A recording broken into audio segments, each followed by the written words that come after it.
नमस्ते दोस्तों, आज की वीडियो में हम सरकार के अंगों के बारे में जानेंगे। भारत सरकार के कितने अंग हैं और ये किस किस तरह से काम करते हैं। बहुत ही आसान भाषा में चलो इसे समझते हैं।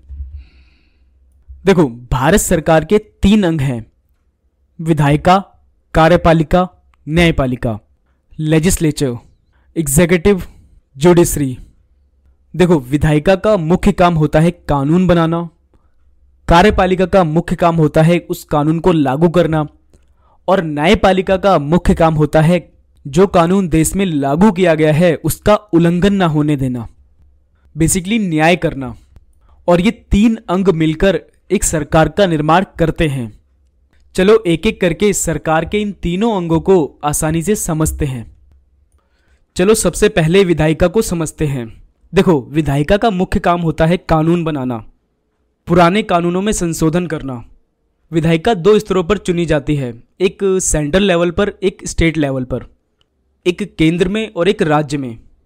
देखो, जो केंद्र के स्तर पर सरकार चुनी जाती है उसका काम होता है पूरे देश के लिए कानून बनाना, और जो राज्य के स्तर पर सरकार चुनी जाती है उसका काम होता है अपने राज्य के लिए कानून बनाना। अब देखो, जो केंद्र के स्तर पर कैंडिडेट चुने जाते हैं, जो प्रतिनिधि चुने जाते हैं, उन्हें हम कहते हैं सांसद, मेंबर ऑफ पार्लियामेंट। और जो राज्य के स्तर पर प्रतिनिधि कैंडिडेट चुने जाते हैं उन्हें हम कहते हैं विधायक, member of legislative assembly, MLA. अब देखो, जो केंद्र के स्तर पर जो सांसद चुने जाते हैं, जो मेंबर ऑफ पार्लियामेंट होते हैं, वो जिस जगह कानून बनाते हैं उस जगह को कहते हैं हम संसद। और जो राज्य के स्तर पर प्रतिनिधि चुने जाते हैं, वो जिस जगह, जिस व्यवस्था में बैठते हैं उन्हें हम कहते हैं विधानमंडल। देखो, संसद के 2 सदन होते हैं, लोकसभा और राज्यसभा। लोकसभा को हम कहते हैं हाउस ऑफ पीपल और राज्यसभा को कहते हैं काउंसिल ऑफ स्टेट। देखो, यहाँ पर ये चीज़ ध्यान रखो, लोकसभा को निम्न सदन और राज्यसभा को उच्च सदन के नाम से भी जाना जाता है। कई बार हमसे एग्जाम में पूछ लिया जाता है कि निम्न सदन किसे कहते हैं और उच्च सदन किसे कहते हैं, तो ये चीज़ यहाँ पर ध्यान रखना। अब देखो, विधानमंडल में भी 2 सदन होते हैं, विधानसभा और विधान परिषद। देखो, यहाँ समझने वाली बात यह है कि विधानसभा तो हर राज्य की होती ही है, ये तो होनी ही चाहिए, लेकिन विधान परिषद हर राज्य की अपनी नहीं होती। ये राज्य पर डिपेंड करता है कि वो विधान परिषद बनाते हैं या नहीं, लेकिन विधानसभा तो उन्हें बनानी ही होती है। देखो, अभी वर्तमान समय में 6 राज्य ऐसे हैं जहाँ पर विधान परिषद है, जिनकी अपनी एक विधान परिषद है। वो 6 राज्य हैं: उत्तर प्रदेश, आंध्र प्रदेश, बिहार, तेलंगाना, कर्नाटक, महाराष्ट्र। इन 6 राज्यों की अपनी एक विधान परिषद है। देखो, एग्जाम में पूछ लिया जाता है कभी कभी कि ऐसे कौन से राज्य हैं जिनकी अपनी विधान परिषद है, तो आपको इन 6 राज्यों को याद रखना है। तो यहां तक हम समझ गए कैसे विधायिका 2 स्तरों पर बटी होती है, केंद्र में और राज्य में, और उनके अपने अपने सदन होते हैं। विधायिका हम समझ गए। चलो अब हम समझते हैं कार्यपालिका। देखो, कार्यपालिका का मुख्य काम होता है विधायिका द्वारा जो कानून बनाया गया है उसको देश में लागू करना। और देखो, इसमें भी सरकार 2 स्तरों पर बटी होती है, केंद्र सरकार और राज्य सरकार।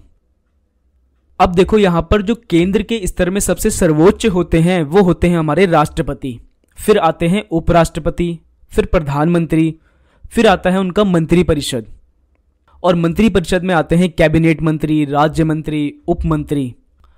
अब यहां पर ये देखो, केंद्र सरकार में जो हमारा सर्वोच्च पद होता है वो राष्ट्रपति जी का ही होता है, लेकिन जो वास्तविक शक्तियां होती हैं वो प्रधानमंत्री जी के पास होती हैं। जैसा कि आपने देखा होगा, देश में कुछ भी घटना घटित होती है तो सारी चीज़ें प्रधानमंत्री पर ही डिपेंड करती हैं कि उन्होंने आज ये किया, उन्होंने आज ये फैसला लिया, तो सब चीज़ प्रधानमंत्री जी पर ही डिपेंड करता है। और देखो, यहाँ पर प्रधानमंत्री का अपना एक मंत्रिपरिषद होता है जिसकी सलाह से वो फैसले लेते हैं कि क्या करना है और क्या नहीं। देखो, अब ठीक इसी तरह राज्य सरकार को समझो। यहाँ का जो मुखिया होता है वो राज्यपाल होते हैं, और फिर मुख्यमंत्री, और फिर उनका मंत्रिपरिषद। देखो, यहाँ पर भी ठीक केंद्र की तरह मुख्यमंत्री के पास ही वास्तविक शक्तियाँ होती हैं। मुख्यमंत्री ही अपने राज्य का सारा कार्यभार संभालते हैं। तभी आपने देखा होगा किसी राज्य में कोई घटना घटित होती है तो मुख्यमंत्री जी का नाम सामने आता है कि वहाँ के मुख्यमंत्री ने ये किया, ये एक्शन लिया, ये योजना चलाई। मतलब जो वास्तविक जो कार्यभार संभालते हैं वो मुख्यमंत्री जी ही संभालते हैं एक राज्य का। देखो, यहाँ मंत्रिपरिषद और मंत्रिमंडल में अंतर समझो। मंत्रिपरिषद में कैबिनेट मंत्री, राज्य मंत्री, उप मंत्री और प्रधानमंत्री जी आते हैं, और मंत्रिमंडल में सिर्फ कैबिनेट मंत्री और प्रधानमंत्री आते हैं। ठीक है, कार्यपालिका हम समझ गए। चलो अब हम समझते हैं न्यायपालिका। देखो, कार्यपालिका का काम था विधायिका द्वारा बनाए गए कानूनों को लागू करना, और अगर कोई व्यक्ति इन कानून का उल्लंघन करता है तो न्यायपालिका का काम है उस व्यक्ति को दंड देना। तो न्यायपालिका का मुख्य काम है दंड देना। अब देखो, न्यायपालिका 3 भागों में विभाजित होती है। फर्स्ट है सर्वोच्च न्यायालय, सेकंड है उच्च न्यायालय, थर्ड है जिला न्यायालय, supreme court, high court, district court. देखो, इन्हें ध्यान से समझो। अगर किसी व्यक्ति को लगता है कि उसके अधिकारों का उल्लंघन हो रहा है, या उस पर कोई अत्याचार हो रहा है, या उसको दबाया जा रहा है, तो वो अपने अधिकारों को लेकर जिला न्यायालय जाता है, पहले डिस्ट्रिक्ट कोर्ट। वहाँ पर वो अपने अधिकारों को रखता है और अपनी सारी चीज़ें बताता है कि ये चीज़ें मेरे साथ हो रही है। और फिर कोर्ट का जो भी फैसला आता है, अगर वो इंसान, वो व्यक्ति उस फैसले से सेटिस्फाई नहीं है, तो वो उस फैसले को चैलेंज कर सकता है हाई कोर्ट में, और वो हाई कोर्ट जा सकता है।